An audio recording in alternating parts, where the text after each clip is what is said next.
bashi kin gama gobe kaya za a kai.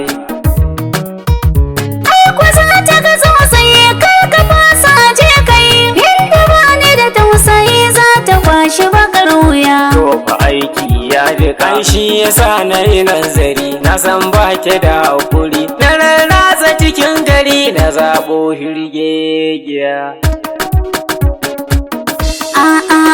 Har guda nawa za ka yi? Yanda annabi ya faɗa, gashi ku kuma ba ku fatan a yi muku kishi.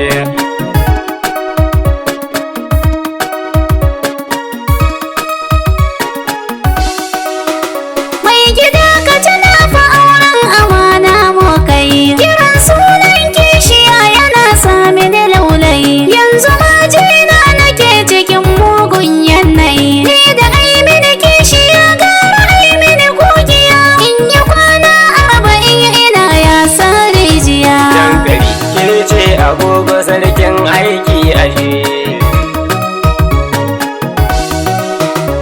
kuma sai kin ganta yar beauty daidai da ni, gashi ta ilimin muhammadiya da na zamani, kuma ta ce in akai bikin za ta kula da ni, yanzu ma zazzabi take ni zan kai mata magani, hanzari fa nake ki bani hula ta in tafi.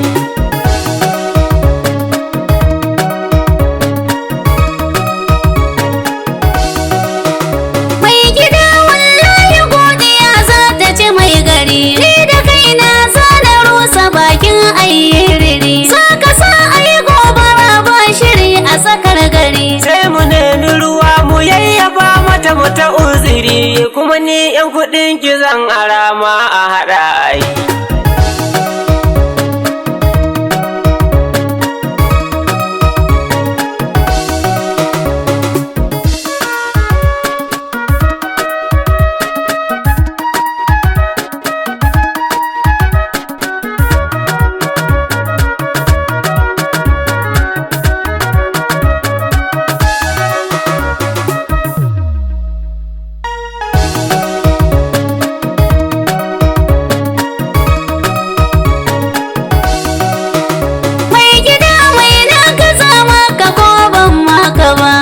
Ɗauki adashen ki ko zile baki bani ba. Ai suna nan adana sunai ban kashe abu ba. Za ki ɗauko to mu kirga su ko kuma na yi gaba, daga can kuma in wuce batun yi miki kishiya.